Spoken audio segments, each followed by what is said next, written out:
Alright gang, let's talk saddles. I've got a new one. It's not super new. It's new enough that I'm still really excited about it, and not a lot of people have ridden it. It's old enough for me that I've put miles on it. I can tell you what it's like, and I've spoken to some other people that have also tried it out. We're talking about the Specialized Power Saddle.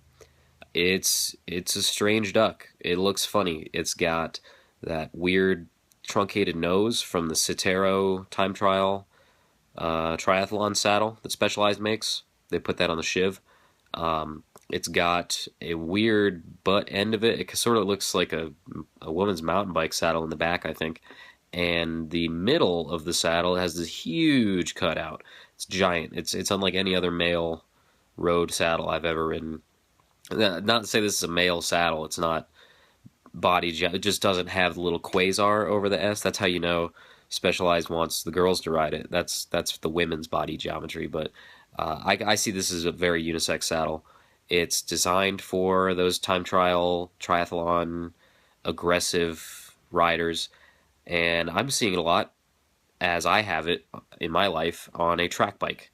If you got a huge bar drop, if you don't need to keep switching positions and getting down on the rivet and sliding around.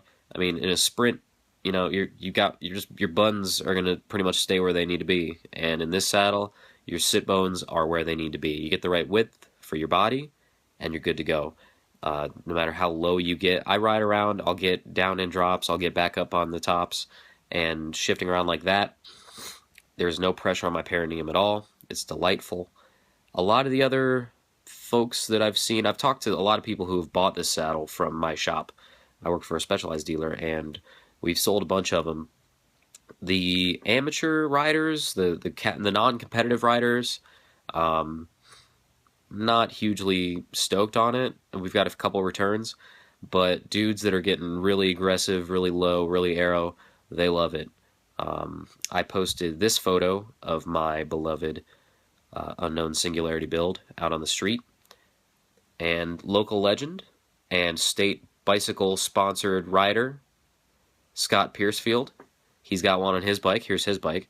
He went ahead and commented, and he thinks that it's the greatest thing ever, and it is. I agree. It's an amazing saddle.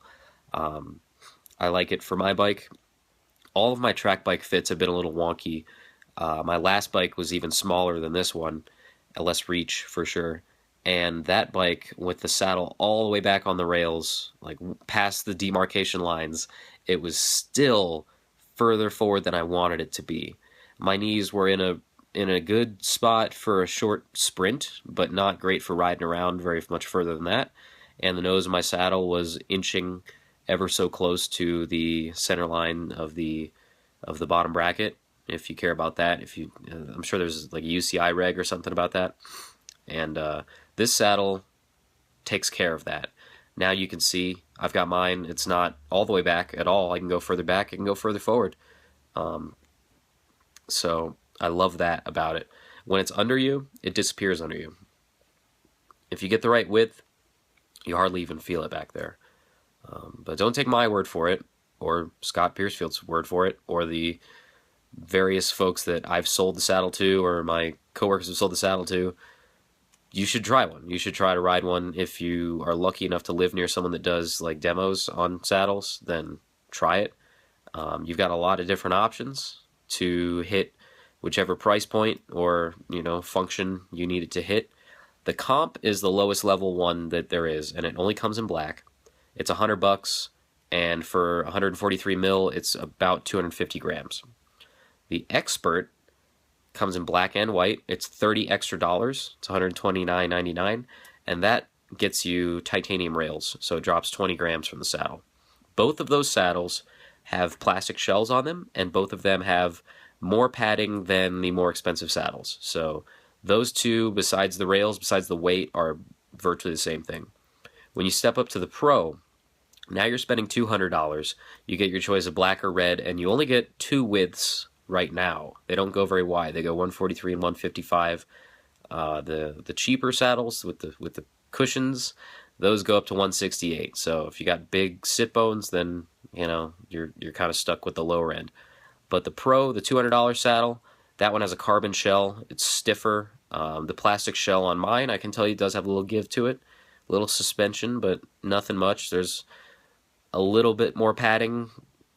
There's noticeably more, excuse me, than the more expensive saddles, but the padding is not so much that you don't need, a chamois. It's still a competitive saddle. It's still a racer saddle. The top of the line, the S Works edition, that comes in black, white, and red, the two widths, and for the littlest one, it's 159 grams.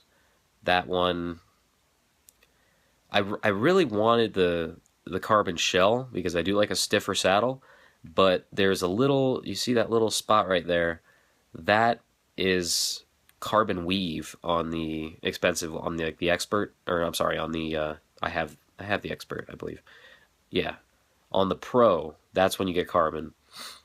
The Pro has carbon there, and this is a bike I lock up outside, and I just didn't want to be super conspicuous. It's bad enough the saddle already looks really weird. So that's it. That's the Specialized Power saddle. I love mine. Other people love theirs. It's weird, but if you are on a track bike, you're a sprinter, you're a triathlete, you're doing a time trial, this might make you happy too. No one man should have all that power. The clock's ticking, I just count the